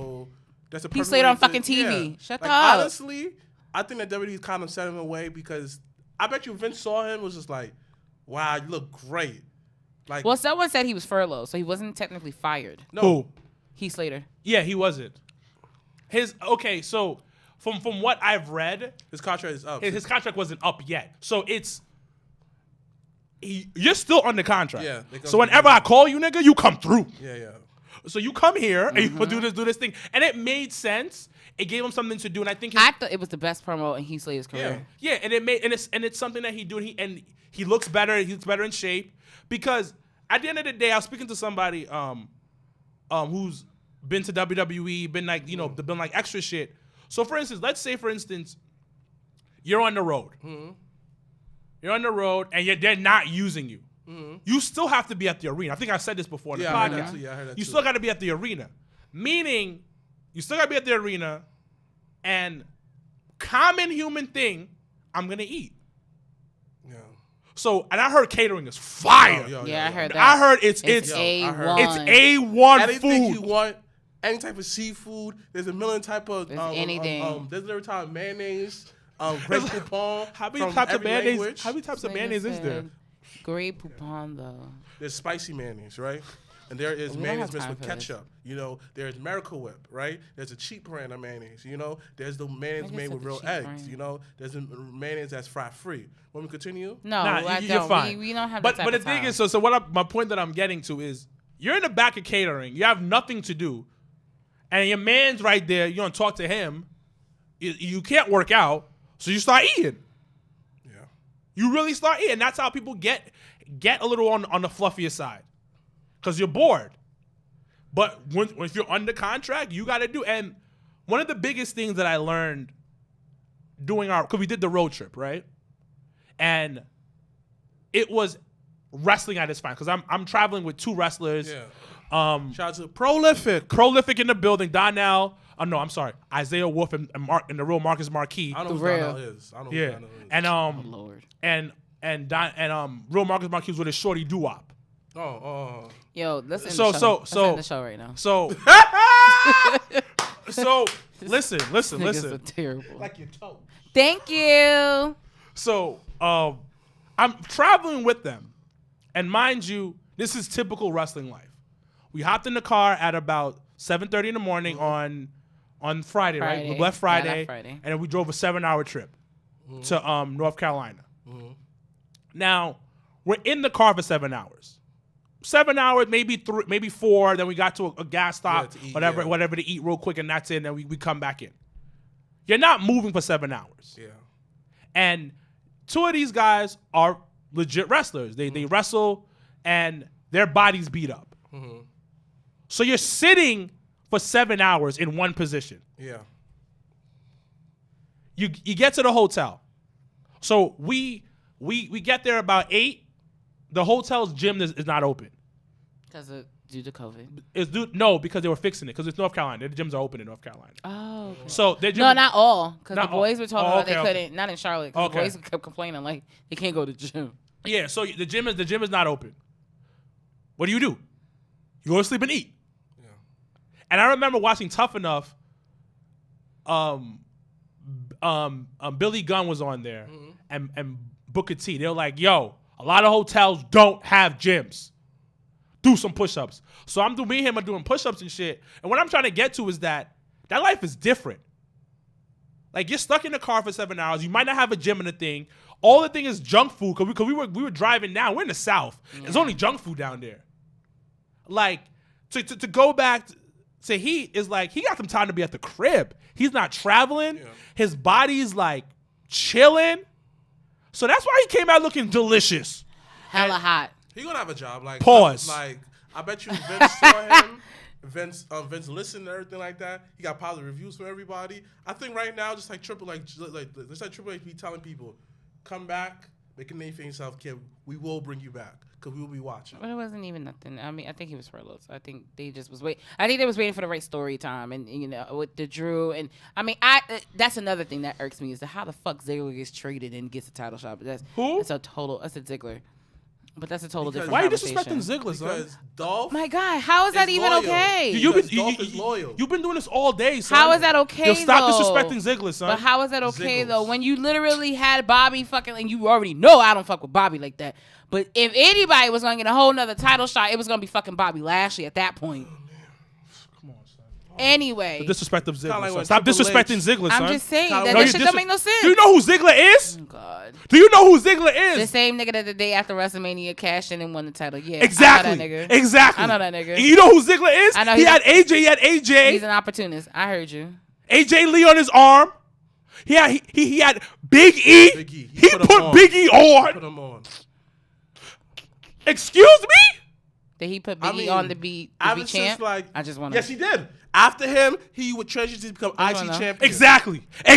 The New Day didn't do that for him. No. I mean, New Day took him to a whole nother level, though. So unlike Ziggler. But, No. The New Day took him out the stratosphere. but we're not gonna. It's not here it's not here or there. But when it comes to Ziggler, stop disrespecting Ziggler, son. That's just your opinion. Stop disrespecting my main man, Ziggler. If we're gonna call a spade, him getting into. Oh, imagine Ziggler versus Adam Cole. Oh. The ring might explode after that. The ring is not exploding. Come on. Adam Cole versus John Morrison. Oh, now that's hot. Now that's hot. That's better than that. Book it. That's better than that. Imagine this: Adam Cole versus The Miz. Ooh. The promos, the wives. Oh, the wives. No, I was going to say the wife is on the his shorty's on is injured on the other show. Oh, talk about AEW real quick. Before we gotta go. You really did. No. Talk a little bit more, cause that was a fire match. That 8-man tag. We gotta clap it up when they do great. It was great. What about Orange County versus Y2J? It was alright. It was. Did it put Orange over though? Yes, Orange has been over. No, but I mean, did it give him that extra oomph dealing with Chris Jericho? Yeah. Okay, that's all that matters. Because honestly, the match, it didn't matter about win or loss. The match to me was more about, was Chris Jericho going to position Orange in a way that would have showed fans that wasn't fucking with him before, fuck with him now. So wait, hold on. Y'all all looking at shit like, what's wait, on? time out. How did the Jabbatis podcast tag me in the post? Oh, I'll tell you later. Hold on. Wait. Oh, Black. No, hold on. No. What? I'm bugging. What? We gotta end the show. So I don't know. Wait, time out. Okay. So. Oh, I thought I was bugging about something else. Oh, yeah. It was good. It was good. It was solid. But I was flicking through. I'm not gonna lie. I didn't get to watch the fully. Yeah, no, we're talking about AEW next week. Promise. Real close, but it's good. They're on the right path, and you also got to give it up to. I want to give a special shout out to Private Party.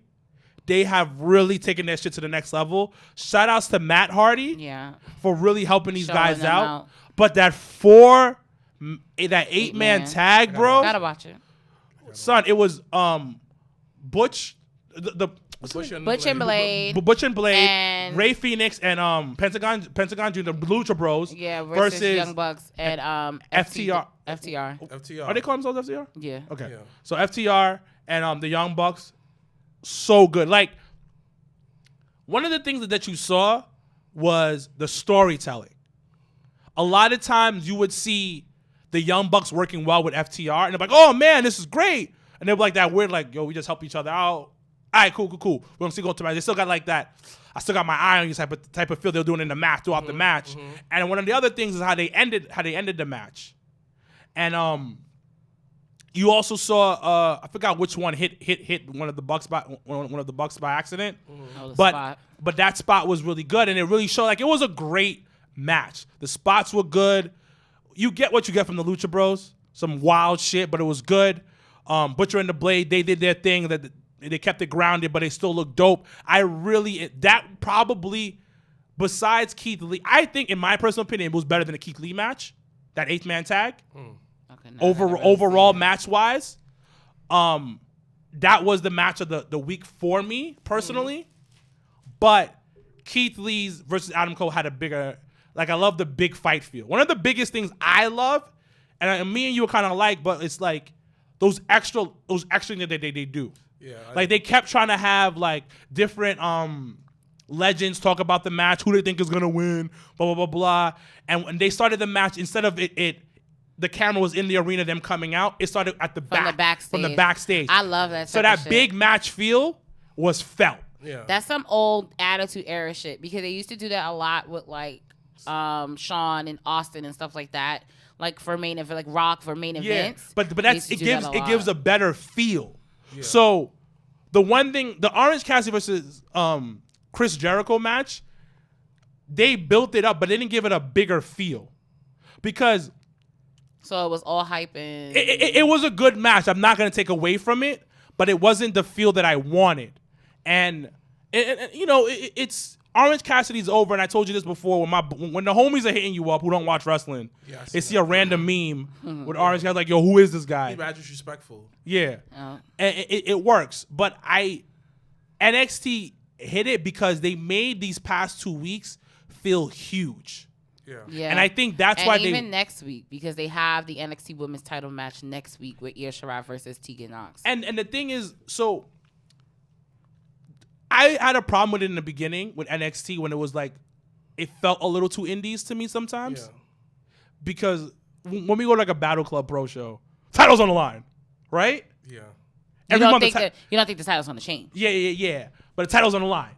Yeah. And NXT does that like they had that. But lately, they've been kind of making everything seem like a bigger deal, and you gotta love that. But I think it's because AEW's doing things. It's a presentation that changed too. One thing I realized that shout out to Lucha Underground, RIP to that, is they gave the big fight feel back in wrestling. Yes. Because little cutaways, little promos they doing in a larger scale, Lucha Underground really perfected that. You know, when you had the Lucha Brothers going at it, the big announcer, the arena was different, the lighting was different.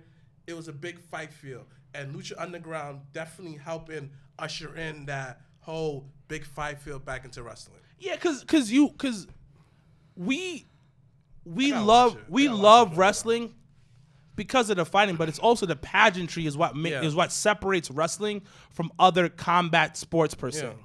Because it's every week they have a big fight feel. Come on. Yeah. It hasn't been a week, I think, since quarantine started. But remember before when it was like when Teddy Long is yelling out, "You're gonna fight the Undertaker tonight." It was like, holy shit! Even though you heard it every week. Yeah. Almost every week you heard him say, "You know what? You're gonna fight the Undertaker." How play out? But it's like, yo, that's crazy. And I think that's where that American Bash feel, that whole, they changed the arena up a little bit. They gave that, you know what it means? It's that. That's what, because quarantine is one thing, and you have to do the best what you got. Yeah. And if that means, yo, we gotta make it look like it's something bigger. Put a title on. You gotta put a title on. Let's go, and switch the title up a couple times. Cause during the Ruthless Aggression era, titles were flip flopped a lot, and Attitude era a little bit too. But it made it more interesting. It made it interesting. You got the big fight feel. You got a TLC with Kane, Bubba Ray, with Jeff Hardy. RVD with I forgot what with Bubba Ray was with Spike. No, with Jericho, something like that. RVD was with I actually remember that match. And Kane was by himself. It's part of I Jumping Hurricane. The fact that they beat up Kane and Kane somehow won, that was a big fight feel. Or Jeff Hardy versus Undertaker. And a ladder match for the title. Or how about this? Let's even bring it back. The Cruiserweight Championship, main eventing. JB Noble versus Rey Mysterio. I love fucking JB or Noble. Even get a little bit further. It was just a man going at it just for grits. Eddie Guerrero versus thing. Or a 60-man Iron match on SmackDown. Kurt Angle versus Brock Lesnar. The big fight feel on weekly television. Promos. Or, I think it was a 20-minute submission match. HBK versus Shawn Michaels. So the big fight feel on weekly television. But they're also positioning the right people. Yeah. Into so these that when the world opens back up, it all comes together and it makes it. But it's also superstar type of people. I'm pretty sure people wanted to see Adam Cole versus Keith Lee. Yeah. Over Orange Cassidy and Chris Jericho. Because I also been back and forth, but I didn't get to stay on it. It was more because of what was on the line. It was always on the line. It was on the line, but also you're also looking at the build up to it coming up. And then also another thing which I think helped was it got leaked. Yeah. But see, the thing is people were saying that they recorded 2 endings. No, that's bullshit. That was bullshit. That was just to see if it happened. Regardless, you feed into it sometimes. I try not to do the spoiler thing because that just takes away the essence of things. But anyway, let's wrap this up. Next week we will be giving our Slammiversary predictions. Slammiversary is next weekend. It's a big wrestling week, pay-per-view weekend actually next weekend. Yep, Slammiversary is 7, I think. 7 or 8. 7, yeah. I want to try to do the pizza again. All right. So we'll do our Slammiversary predictions. We will also do our Extreme Rules predictions next week as well because they're back to back from each other. And then anything else before we do step away and say our farewells? No. Yes, maybe. But once again, shout outs to Keith Lee being your new NXT champion and North American champion. I think to be able to make history during what the time we're going through right now is just it's phenomenal, and I think he's the perfect person to do it. I think, as Sir Wilkins mentioned, they've been building him up for almost a year to get to this moment, and for him to dethrone Adam Cole's over 400 days of being champion, I think it was the right person, the right time.